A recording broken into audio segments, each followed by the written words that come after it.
The light bulbs in this joint are slowly going out one by one. Have you seen the price for 8-foot fluorescent bulbs? Just don't get me started. Anyway, so here we are. We got our box in from Rock Auto. There she is right there. Pardon my workbench. You know, we do stuff around here, so it may or may not be clean from any one day at a time. So I decided to pull the trigger and buy a remanufactured 4MV Quadrajet carburetor for that car from Rock Auto. They're not going to get a core, so I'm going to eat that cost. I'm going to keep the original. If this thing pans out, if this works, I'll keep the original carb, send it off to a specialist and have it redone, and then maybe keep the Rock Auto carb as a spare. That's kind of my plan. But let's get this box open and see what this thing looks like. It may be crap. I don't know. Let's just see. All right, let's dig in here. The labels on this box are upside down, but the tape was on this side, so you know, I don't know which side is which. We're gonna find out though.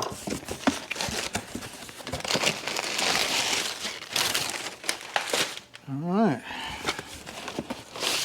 This was remanufactured by Uremco, U-R-E-M-C-O. Apparently they've been in business a long time doing this kind of stuff.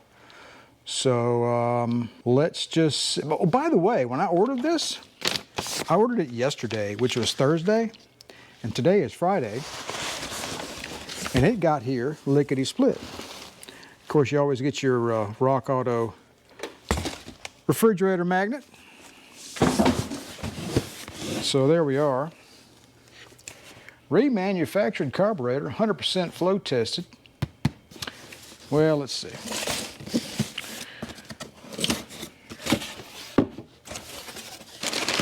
More paper. That looks like a Quadrajet. Is it the right one though? Let's see. It is attached quite thoroughly, I might add.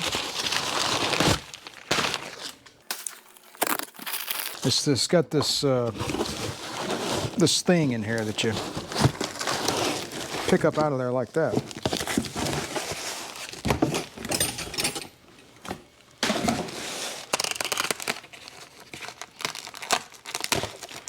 Well, you know, if this thing's been sitting on a shelf somewhere for years, you know, there's no way dust could have got in there. So they sealed it really, really well, that's for sure.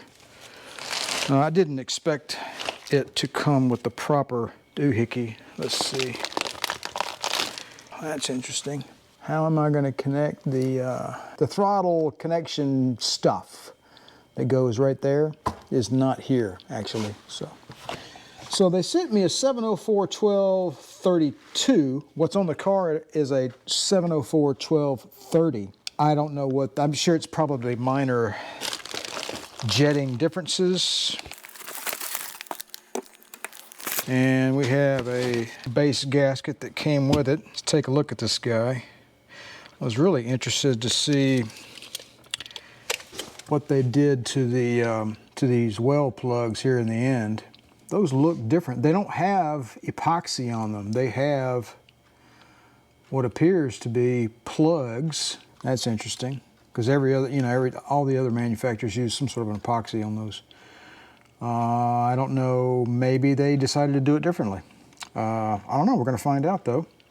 It looks like this base was probably bead blasted or something like that. It has a slightly rough texture when they refurbished it. And let's see how far out the mixture screws are, or in rather. Let's see how far those are. Let's see. Let me get a screwdriver that's clean. Let's see how far. I believe they're pretty far in. So let's see what we got here. Half, 1, 1.5, 2, just under 2. Half, 1, 1.5. About where it was right there. Let's check the other one. That screw there is bent. Awesome. Half. One. And that one's about 1.5. So let's do half, 1, 1.5, 2. That screw is bent. That's really disappointing. You can see it, you know, kind of move around like that.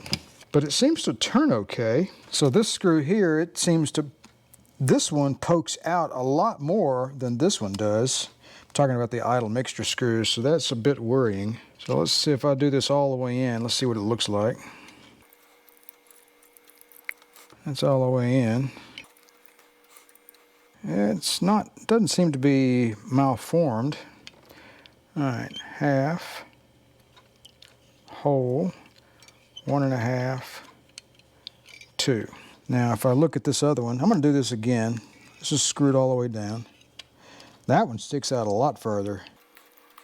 Half, whole, 1.5, 2. That one sticks out a lot farther than that one does. You know what? We're just gonna have to fiddle with it, I guess, and just see what the engine likes, if it'll even run at all. I have no idea. The inlet looks okay, and a lot of these manufacturers now, I noticed on these Quadrajets online, they put these plastic vacuum dash pots on there. Not sure why. I guess they're just cheaper, made in China probably. This looks down inside this secondary. Yeah, it's an old carburetor that's been rebuilt, that's for sure. Let's pull the original Quadrajet off the car and just, you know, see how it goes. The throttle connection, there's some threaded holes right here. I guess I'll have to change the throttle linkage over to this one. So, all right, I'll be back in a little bit. You'll see. All right, you may ask yourself, why are we under the car when we're working on the carburetor and all that kind of stuff? Well, guess what gave up the ghost? And that was the Rock Auto AC Delco branded, remanufactured who knows where, starter. Man, it started making all kind of crazy acting noises. And I was like, holy cow. Anyway, we got this car up in the air. I got that starter ripped back during shipping from Rock Auto. I'm probably never going to buy anything like heavy from Rock Auto again.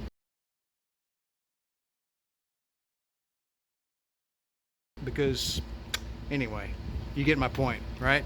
Anyway, this is a reman out of China from O'Reilly, simply because they had it here and I could get it right now today. So I've already got it installed, and let's get the car back on the ground and continue on in our fruitless endeavor.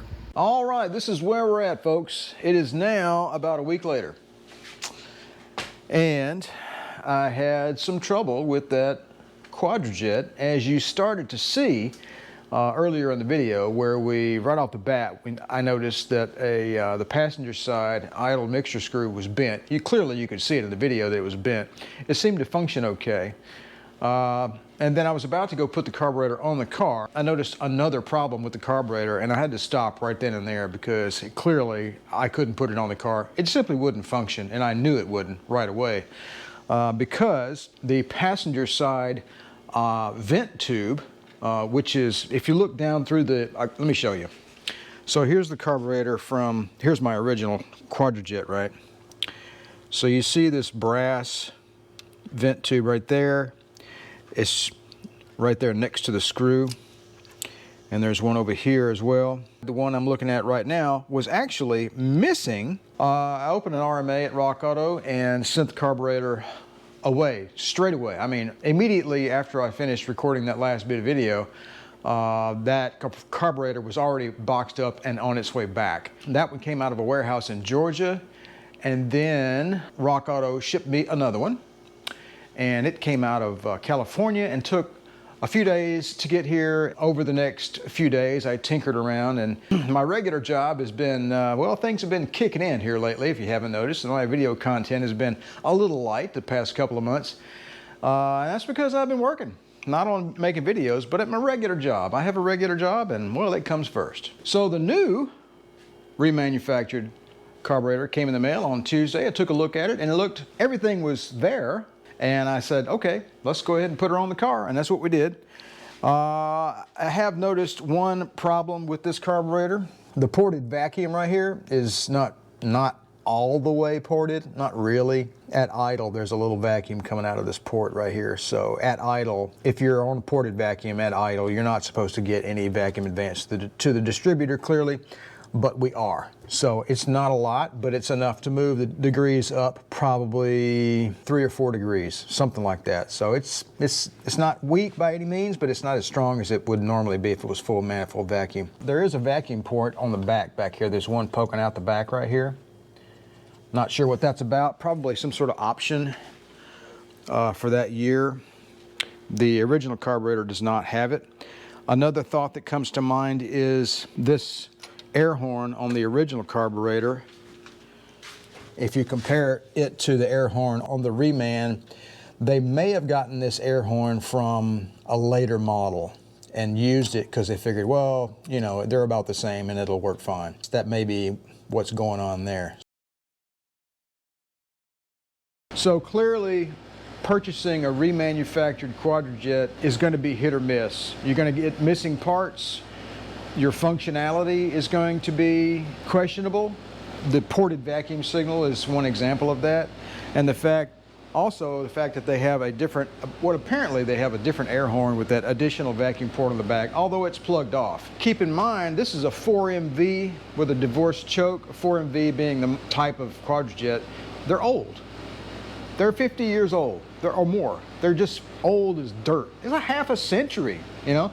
And we're still rebuilding them. We're still remanufacturing half a century old car parts. I've come to the realization that that is a very, very real, serious issue when it comes to maintaining the originality of your classic car or your Cadillac or whatever car you're trying to work on, right? I've been trying to hold firm, hold fast to maintaining the originality of this Cadillac, but the points ignition system, I was fed up. I just got rid of it.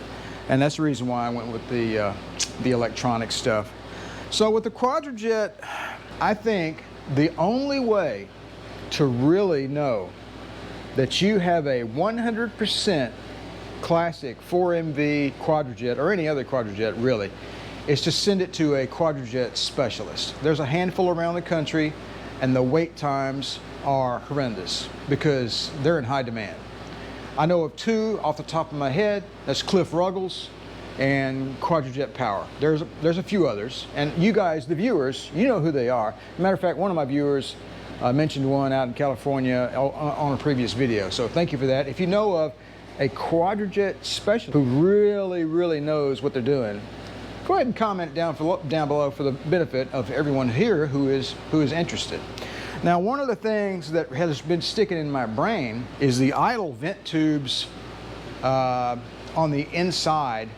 You have to take the air horn off to see the tubes that I'm referring to, and the idle down restriction. Now, these are 2 parts that a rebuilder, I'm not convinced that a carburetor rebuilder is going to go in there and pull these tubes, because you have to drill out the top and you have to screw in like a screw, a drywall screw or something, grip it, and then pull it out. You know, you grab that screw with a pair of pliers and then tap it out with a hammer. That's a lot of work.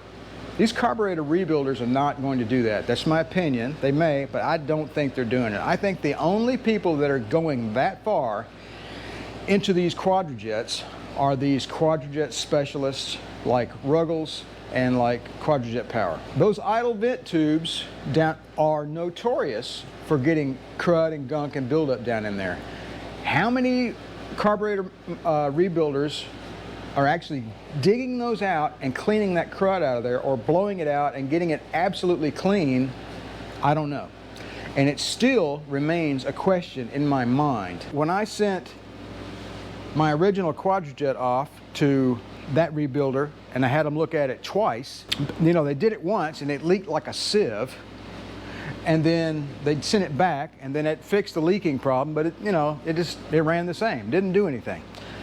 Didn't fix any of the idle problems. So I said, you know what, to heck with it, I'm gonna go ahead and buy a remanufactured carburetor off of Rock Auto and just see what that's like. you know, 2 carburetors later after that. So now I've done 4, right? I'm still at the same situation with this idle issue. The other thing this week that you ever feel like somebody's, you know, you trip and you fall and you're there laying on the ground, and then somebody comes up and walks up and kicks you again, just for good measure, just to make sure you stay down longer.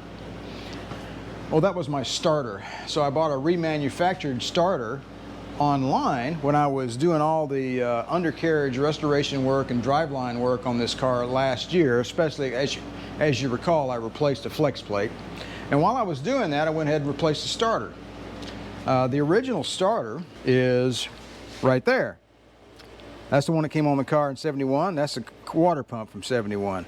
Both of these, you know, after I get a break in the action at some point, I want to have these remanufactured by a specialist and reinstalled. But I've been trying to get this car spot on good, you know, drivability good. That's what I'm sticking to right now. So with the starter, I'm sitting here tinkering with this thing, cranking, tuning, and all of a sudden I start hearing clicking and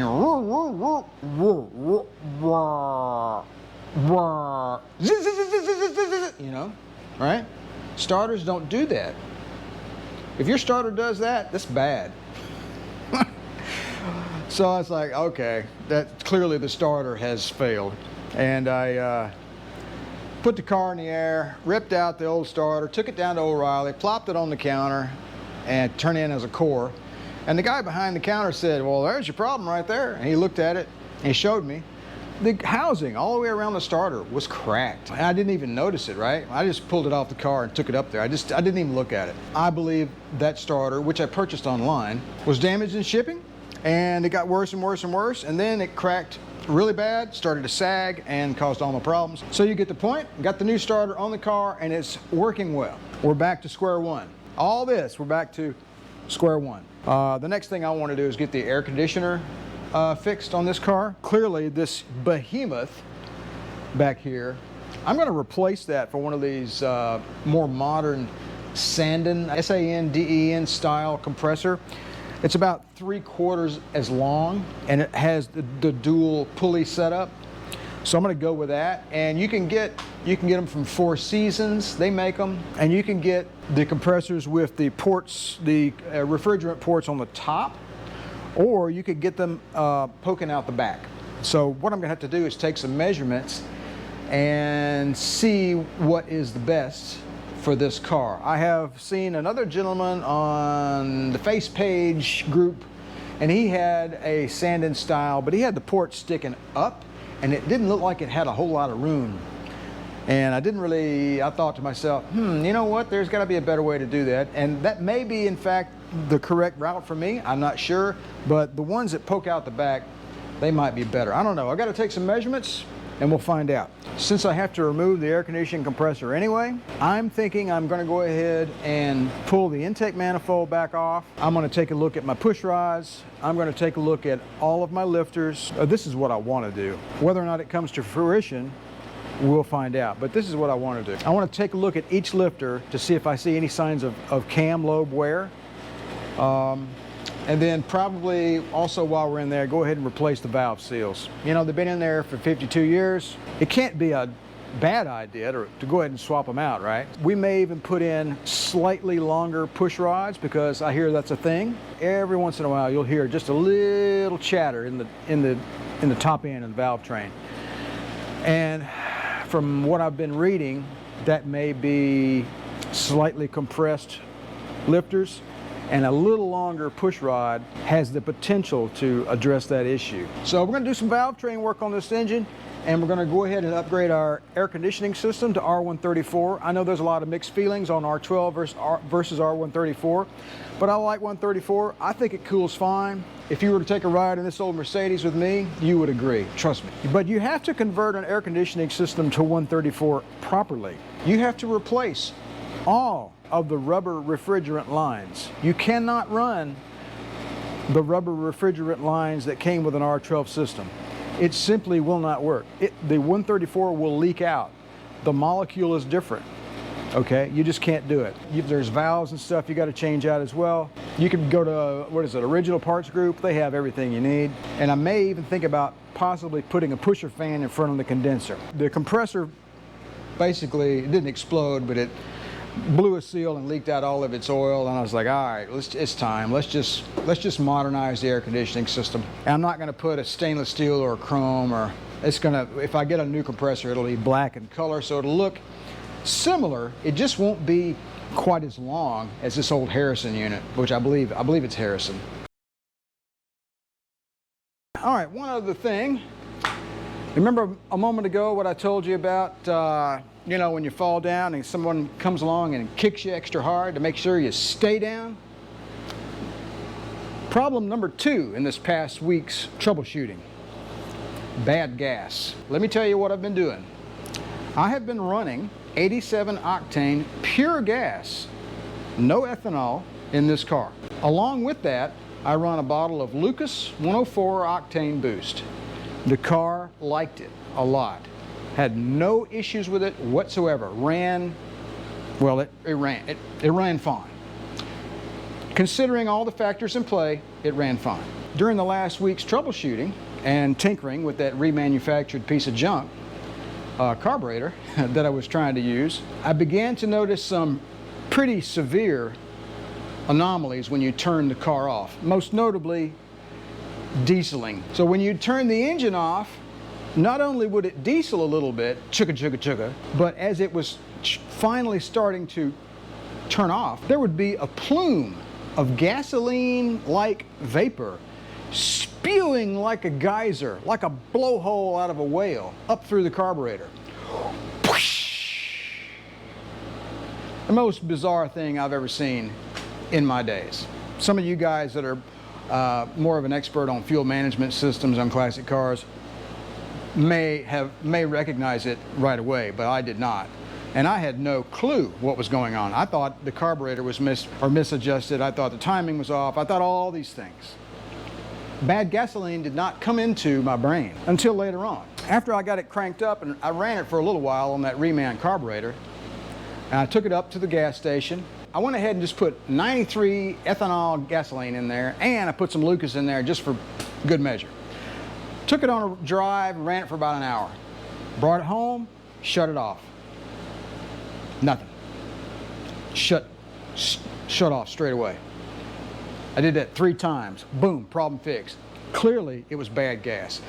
The 87 octane pure gas that I got from out on the interstate at Wally World, it was junk. It was just junk. They got a bad batch, or I got it off the bottom of the tank or something. I'm guessing it had a lot of water in it, or the octane level was just bad off, but for whatever reason, it was terrible gasoline. And I've got it greatly thinned out with some 93 and some Lucas, and the car seems to like that. It shuts off, boom, like that. No dieseling, no spewing. Anyway, so problem fixed. So if you hear people go, oh, I got bad gas, you think that's an urban legend?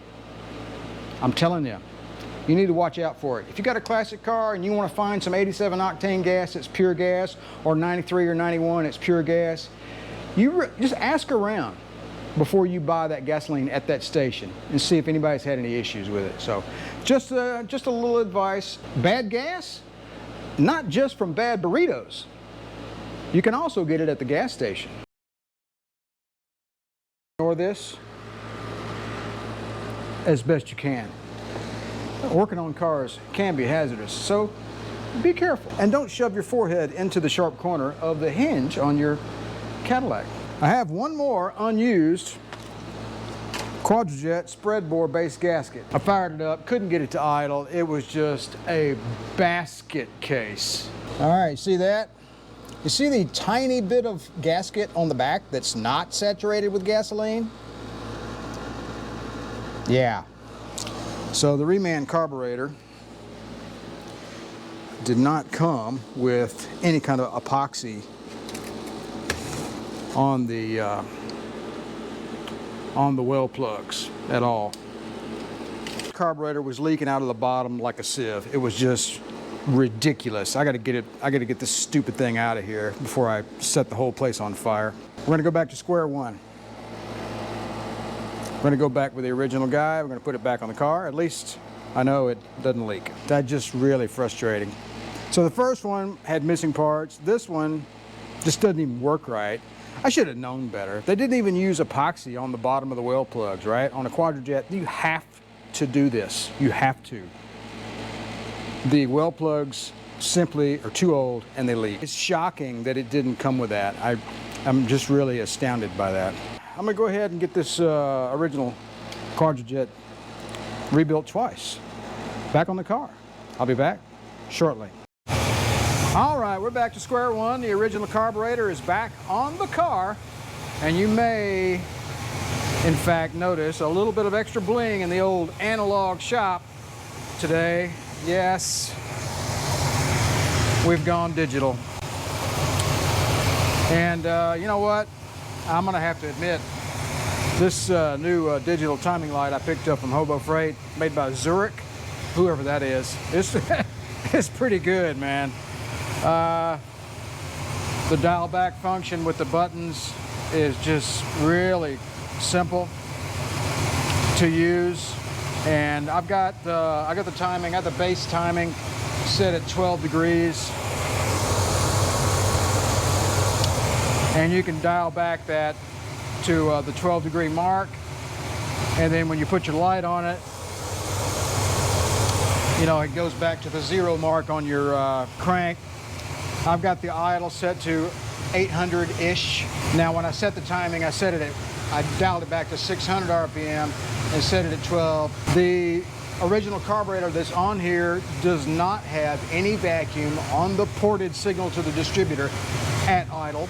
I double checked that, and that carburetor functions properly when it comes to the ported signal. So we're back to square one. It idles the way it idles. It idles the way it always has. The only thing that remains in my mind for this carburetor is, did the rebuilder, in fact, pull out the idle vent tube? After you pull the air horn off, did they pull the idle vent tube out? Did they pull the down restriction out? Did they clean out the debris inside there really, really, really well? I don't know, maybe. I still want to get this thing off to Cliff Ruggles or Quadrajet Power or someplace like that. But the lead times are like 6 months, so I'm not sure what I'm going to do. In the meantime, getting the air conditioning system refurbished, rebuilding our lifters, maybe installing longer push rods that are about 30,000, a little bit longer, new valve stem seals as well. Those are all things that I have planned in upcoming videos, so I hope you guys will stick around for that. You know, sorry it took me so long to come to the realization that, you know what, with this carburetor, this is as good as it's going to get. And it runs fine out on the road. You put your foot into it and you get the whoop whoop, and it's wonderful. I love it. We're going to go with it. Let's move on. Future videos will be taking a different direction. All right, folks, I appreciate you guys stopping by the channel. Don't forget to like. That would really help my channel out tremendously. Hit that like button, smash it hard. And appreciate you guys stopping by, though. If you'd like to be notified whenever I release a new video, don't forget to click that little bell, though, down below. You guys have a good one, and remember to enjoy driving and fastidiously maintaining your classic Cadillac.